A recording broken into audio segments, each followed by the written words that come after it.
welcome to another lesson at Edu Solutions Institute. Now, today's lesson, we'll be focusing on the balancing of chemical equations.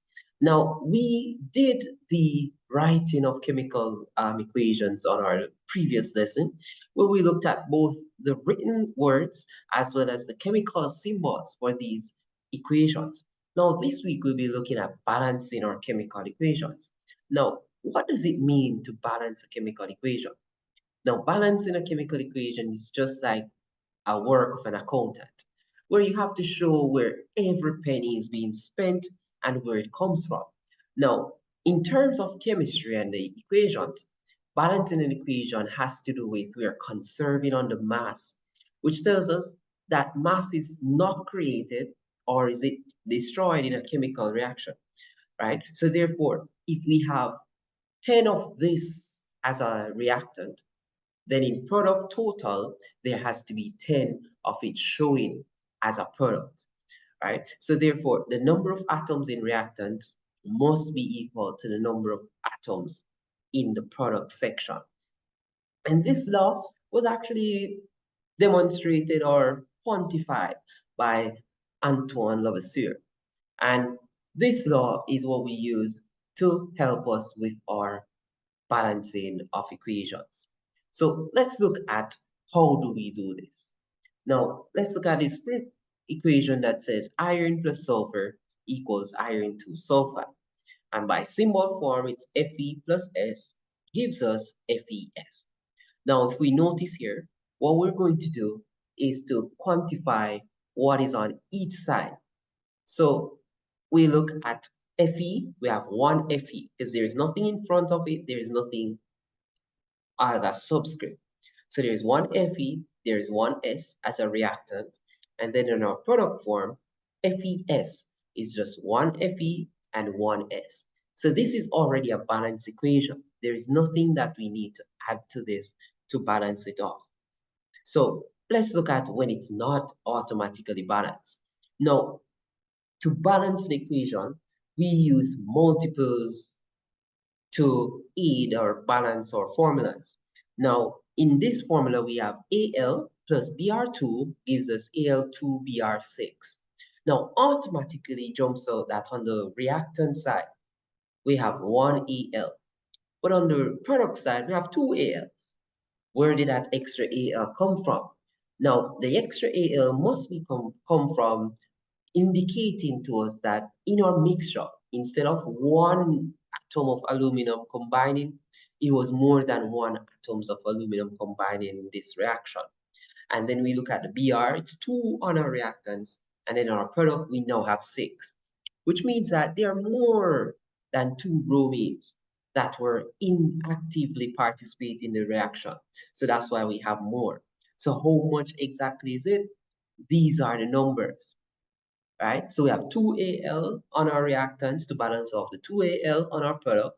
And if we put 3 before the Br2, then it becomes 6 atoms of Br, and it will balance off the 6 on the product side. Now, let's show you a simple way how I normally use to help with balancing equations. So let's look at it. Now, this formula is magnesium plus O2 gives us MgO. So again, what we're going to do is identify how much atoms of each thing are on the product side and the reactant side. So for magnesium, we have 1 on the reactant, 1 on the product.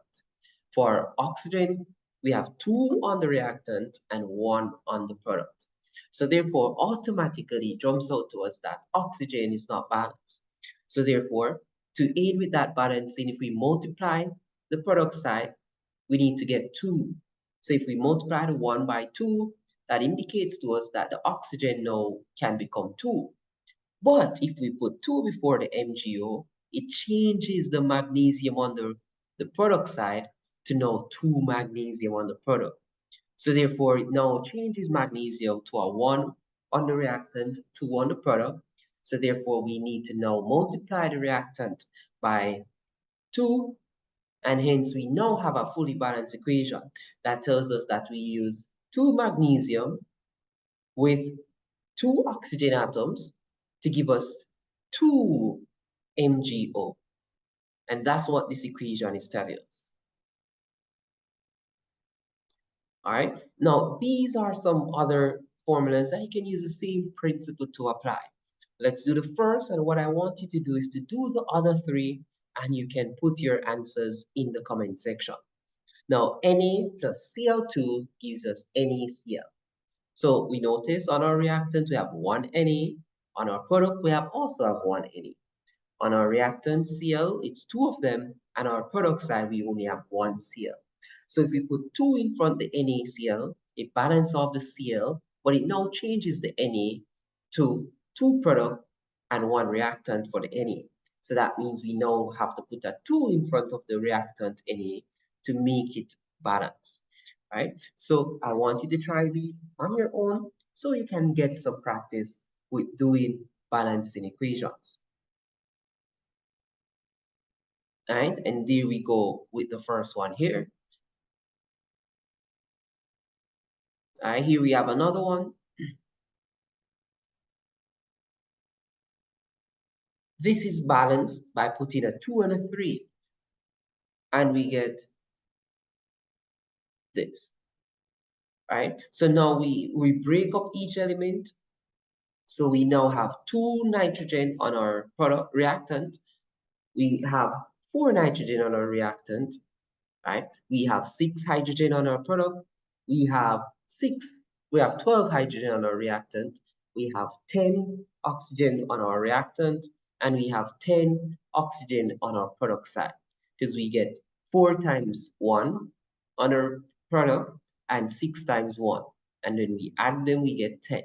Now we notice that it is not balanced because none of these atoms are equal except for oxygen. So we need to take it more step. All right. So if we change around the numbers now and we put 4, 5, 4, 6, then it now makes all atoms equal. And hence we say that this equation is now balanced. So balancing of an equation, it will take some practice, right? It will take some time.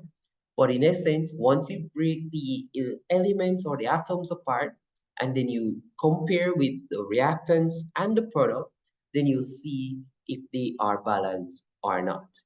All right, so this is where we're going to stop. Practice these examples, and you can practice more using your textbook.